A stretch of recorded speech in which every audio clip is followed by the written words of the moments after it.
berani, putih suci. Jadi kita punya niat yang baik. Ketika mau bunuh diri itu talinya putus.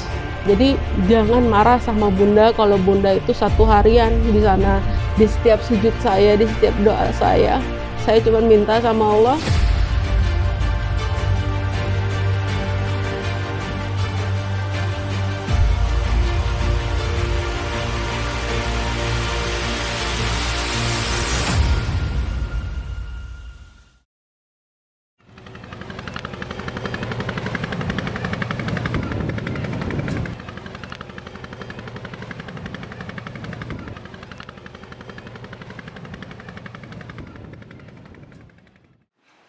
Secara keseluruhan, terdapat sepertiga penduduk Indonesia adalah anak-anak.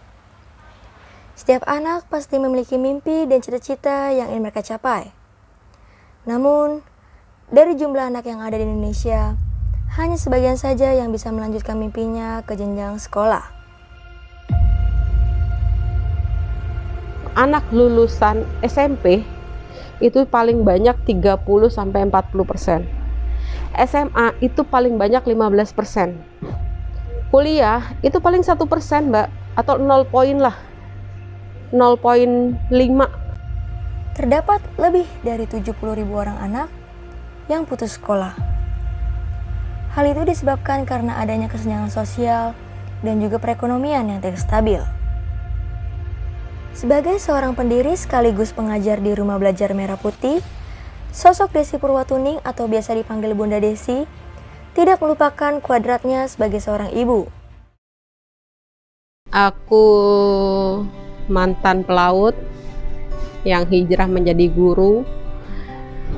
Aku tinggal di Cilincing, di pesisir Jakarta Utara, yang tempatnya bukan tempat orang-orang ekonomi high class.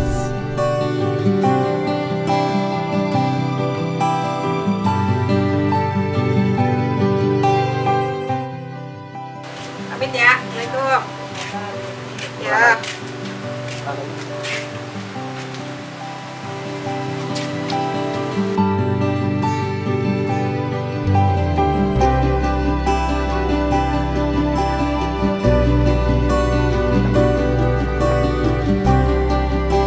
Pasti ada persiapan untuk makan anakku, persiapan untuk ngajar gitu, dan hal-hal yang tak terduga seperti kayak ketika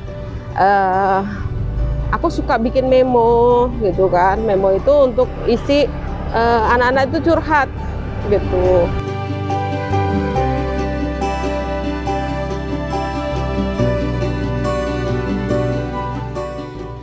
Nggak tentu ya, tergantung. Kalau misalkan ada timku yang sakit, nah aku datang duluan, atau ada acara temu janji dengan orang, aku datang duluan gitu kalau memang dia mintanya pagi.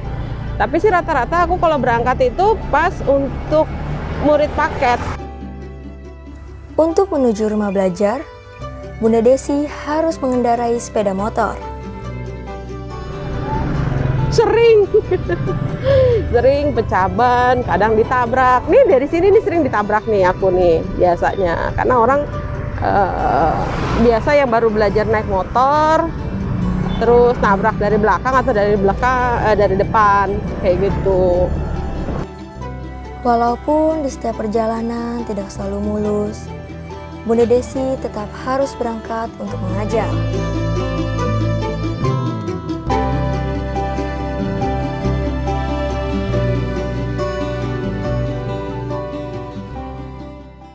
Bunda orangnya baik lah, baik, dermawan. Tapi emang Bunda nggak mau dibilang apa ya, dibilang dermawan, nggak mau dibilang baik gitu. Ya emang ya, saya ya, pribadi saya memang benar-benar Bunda itu ngebantu keluarga saya, membantu saya kayak gitu. Ya benar-benar baik lah gitu, bantu saya, ngebantu teman-teman gitu, ngebantu anak-anak di kolong jembatan, ngebantu anak-anak yatim.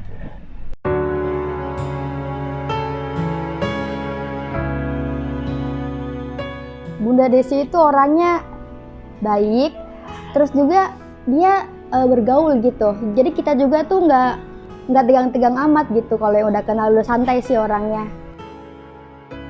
Saya langsung ngomong ke Bunda Desi. Karena pernah kejadian tuh, ada omongan yang buruk tentang merah putih, dan saya langsung bilang, baik-baik Bunda, begini. Bunda pun langsung turun tangan, dan Bunda pun langsung ngomong ke pihak yang bersangkutan itu, dan diberesin gitu.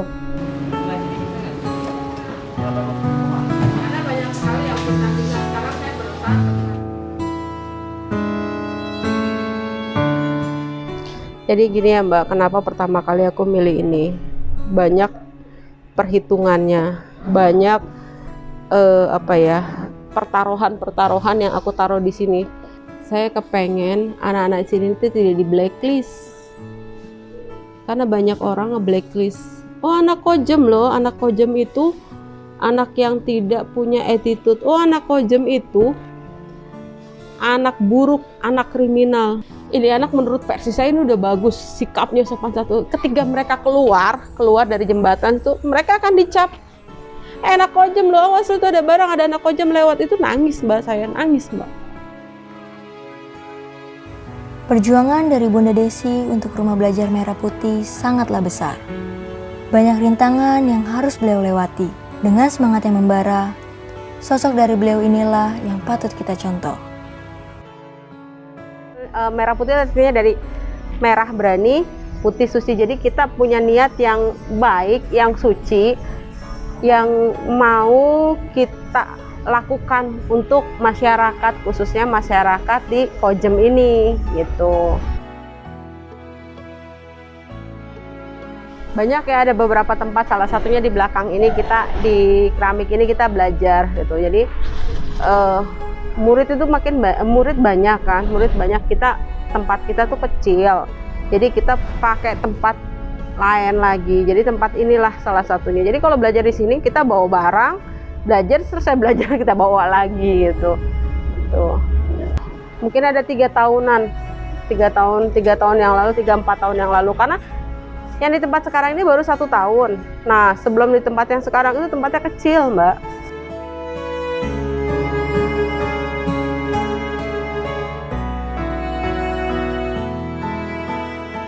Waktu itu Februari 2006 tuh aku divonis CA kolon stadium 2, kanker usus besar, kolekteral stadium 2. Udah putus asa lah, dan saat itu yang terbesit ya udahlah, daripada nyusahin dengan sisa hidup nyusahin, ya udahlah mendingan bunuh diri aja gitu kan. Bunuh diri aja. Nah qadarullah, ketika mau bunuh diri itu talinya putus.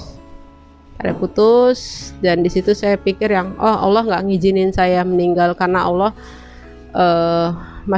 Allah sayang sama saya dan aku harus berbuat sesuatu di sisa hidupku.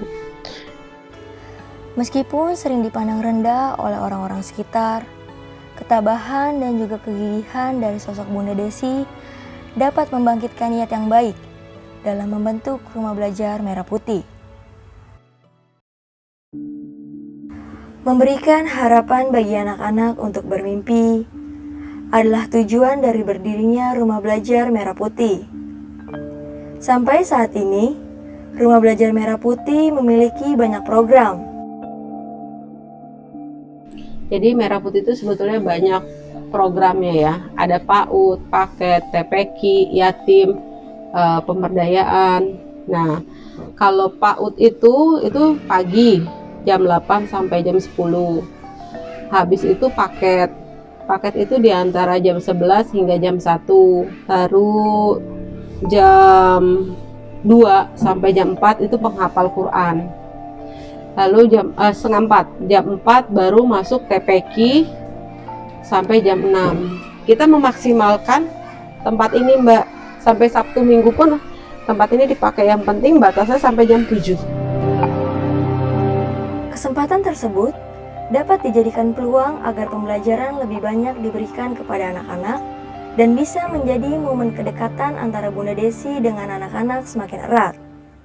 Kita masuk jam 8, selesai jam 10. Ada. Istirahatnya jam 9 lah, jam 9 kadang lewat. Ya bisa kayak diceritakan dongeng atau kita mulai permainan.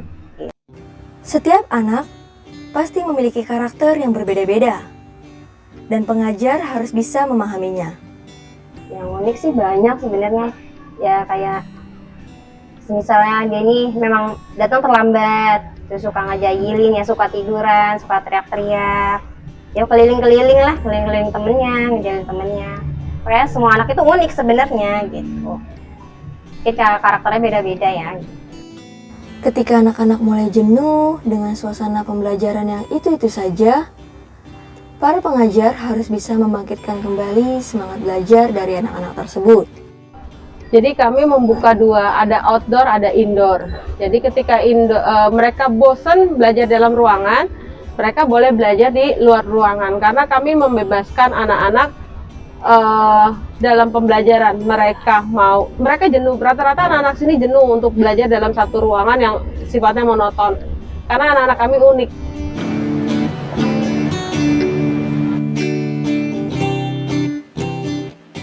Awalnya sih kami tadabur alam ya, jadi belajar itu bukan hanya di perahu saja, tapi kami belajar kadang di atas jembatan, di pinggir laut. Kami belajar semata-mata mereka menghargai dan mereka tahu tentang alam itu.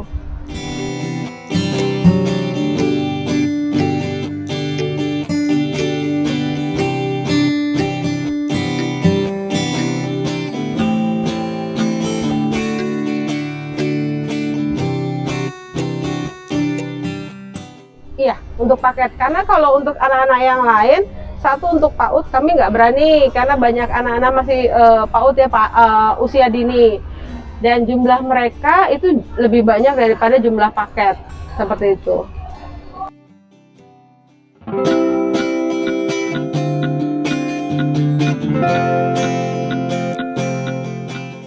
Ya, hambatan sih pasti ada, Mbak. Semua kegiatan kami ada hambatan. Satu, ketika ada perahu lewat, yang lain ketika kita naik perahunya kecil, itu goyangannya lebih kuat. Lalu ketika ada perahu lewat itu suara mereka lebih besar daripada saya. Otomatis saya harus berhenti dulu menerangkan dan itu menambah jam di kapal.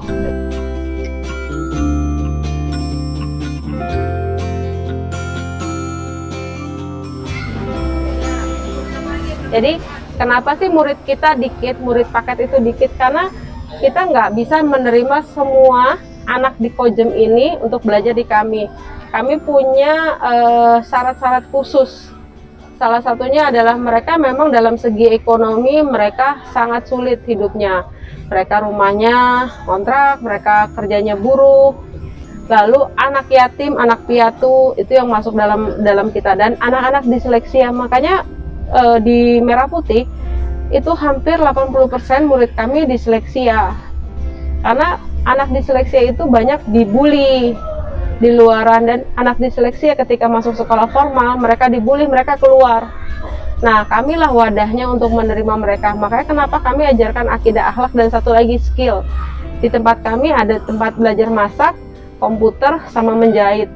Nah, diharapkan anak-anak yang memang anak-anak yang berkebutuhan khusus ini mereka punya skill, jadi mereka kuat di masyarakat, seperti itu. Kegiatan masak menjahit itu sudah berlangsung, tapi qadarullah sewa tempatnya tidak diperpanjang.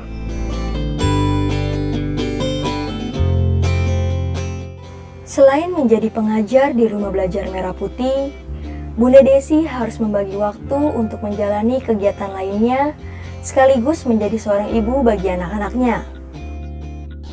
Kegiatanku ya, aku sebagai ibu rumah tangga dan aku juga punya laundry ya. Jadi kegiatanku kalau nggak disibukkan oleh Merah Putih ya disibukkan oleh kegiatanku yang lain. Ada beberapa organisasi sih yang memang saya ikut sampai sekarang dan saya aktif, tapi tidak terlalu menyita waktu saya.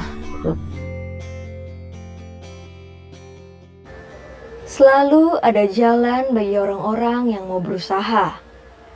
Usaha yang dilakukan Bunda Desi untuk membantu anak-anak yang belum beruntung dalam kehidupan dan juga perekonomiannya dapat membukakan jalan untuk bisa merangkul mimpi dari anak-anak tersebut.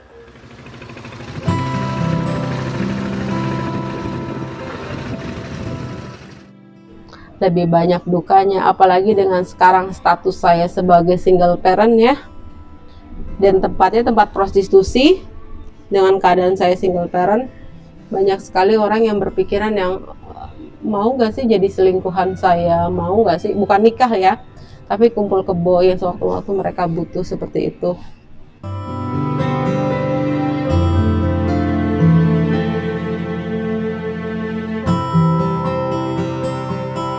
Sukanya itu ketika saya melihat anak saya bawa ijazah loh, paket itu, dan berhasil, lulus bunda, itu senang banget. Itu malah saya bisa nangis. Cara pembelajaran mereka tuh sih intinya sebenarnya Mbak, dengan kasih sayang. Dengan kasih sayang, lihat waktu nyamannya mereka. Selain kegiatan belajar dan mengajar, ada pula kegiatan berbagi untuk orang-orang kecil yang dijalankan oleh Bunda Desi sebagai rutinitasnya. Sebetulnya sih itu rutinitas kami Jumat Berkah ya, Jumat Berkah. Jadi kami selalu buat Jumat Berkah, tapi tiap minggu itu pasti berbeda. Jumat Berkahnya kita khususkan untuk siapa. Kita juga lihat momennya, waktunya, cuacanya seperti apa, baru kita kasihkan gitu. Dan itu juga pengaruh dengan kesehatanku, apalagi sekarang aku juga kena kanker payudara, jadi sangat sangat menjaga gitu. Dan alhamdulillah saya punya tim yang sangat merespon gitu. Ketika saya tidak hadir, mereka akan menggantikan posisi saya gitu.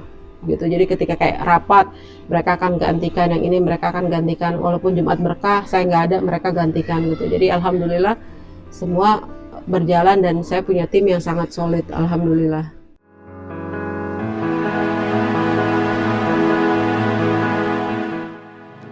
Jadi waktu pertama kali berdiri sampai 2019 itu suamiku, almarhum suamiku yang biayain 100% beliau dari uang gajinya ya. Nah, kesininya itu banyak ya, qadarullah, Allah sayang, banyak kasih orang-orang baik dipertemukan ke kami, dipertemukan ke saya untuk bantu. Jadi nggak bisa dibilang satu orang itu, tapi banyak orang, dan semuanya mungkin Allah gerakan hatinya untuk datang ke Merah Putih untuk berbagi dengan kami. Kadang kalau kita perlu sesuatu, contohnya kayak kemarin bayar kontrakan, kita udah usaha nih kasih ke orang gitu, bikin proposal, lempar sana lempar sini, tapi ya kita udah ikhtiar maksimal tapi belum dapat. Tapi tiba-tiba kita pasrahkan semua sama Allah, atau ada yang datang dengan sendirinya, bahkan ada yang transfer tanpa diketahui siapa namanya.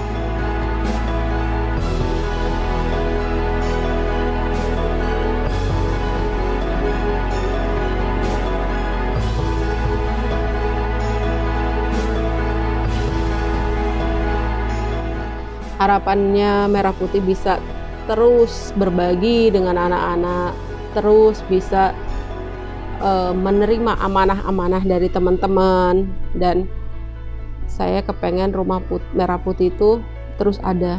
Ini kan ilegal, tempat ini tempat ilegal, jadi aku pengen kesamaan antara hak anak-anak yang di tempat legal sama ilegal terus sama.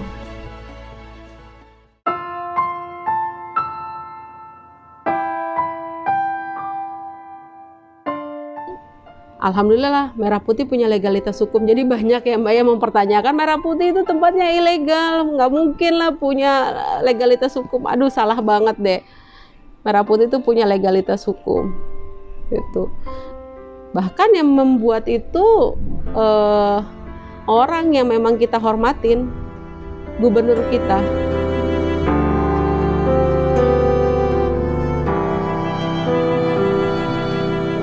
Jangankan belum tiada ya, aku udah gadang-gadang dengan anak-anakku.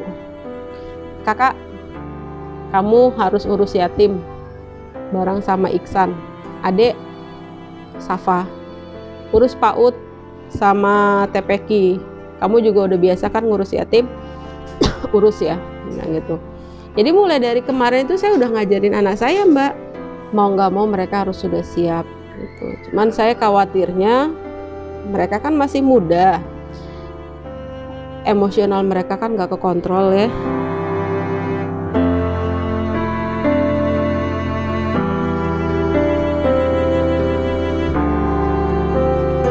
Anakku sudah tahu Mbak, justru mereka itu mensupport saya, apalagi adik. Itu kalau ketika saya sudah drop, itu saya di atas kasur, itu udah pakai oksigen, saya udah pakai segala macam, udah pakai alat. Itu benar-benar yang dia tuh ngambil alih.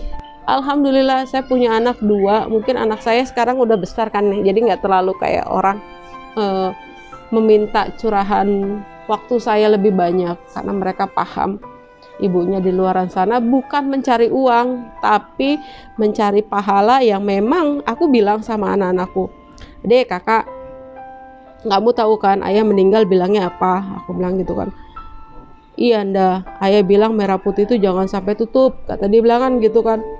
Oh ya udah, jadi jangan marah sama bunda kalau bunda itu 1 harian di sana, mungkin ada masalah bunda atau ada yang dikerjain gitu ya, gitu ya. Mereka sih cuma telepon lagi ngapain dah gitu, atau yang dah tolong beliin ini ya nanti pulang gitu, nggak sampai marah, nggak sampai gitu. Yang saya bilang sama anak saya, adik, kakak, bunda bilang sama kamu, apapun yang bunda lakukan di merah putih itu pahalanya bukan buat bunda tapi buat ayahmu, aku bilang gitu. Karena waktu dia belum meninggal, dia bilang sama saya, ya merah putih jangan sampai tutup ya, bantu terus anak-anak, bantu terus anak yatim, bantu yang kesusahan gitu. Jangan pernah bahagia dengan hartamu, jangan pernah bahagia dengan kedudukanmu, jangan pernah merasa dirimu paling suci, tapi orang yang berbagi itulah orang yang paling hebat. Sebetulnya saya yang sakit, tapi beliau yang dipanggil lebih dahulu. Beliau nggak sakit, meninggal beliau itu lagi sholat, dia lagi sujud, beliau meninggal. Beliau udah ngerasain perutnya sakit. Ketika saya bilang ayo kita ke rumah sakit, beliau malah bilang aku sholat 2 rakaat dulu ya. Di sujud terakhir beliau meninggal. Di setiap sujud saya, di setiap doa saya cuma minta sama Allah, saya minta, ya Allah, kumpulkan saya nanti dengan suami saya dan anak-anak saya serta orang yang sayang dengan saya di jannah-Mu. Ya doanya supaya Bunda Desi dan teman-teman tim Merah Putih selalu sehat, selalu bisa tetap di tim Merah Putih. Rumah Belajar Merah Putih, semoga Rumah Belajar Merah Putih ini bisa berdiri, bertahan meskipun banyak omong-omongan yang kurang bagus, karena kan ini satu-satunya di Kojem gitu. Dengarkan nasihat dan terimalah didikan agar bisa menjadi bijak di masa depan. Sebab masa depan sungguh ada dan harapan tidak akan hilang. Hidup terlalu singkat ketika kita menyerah pada masalah. Jangan biarkan masalah itu menang dan teruslah berjuang.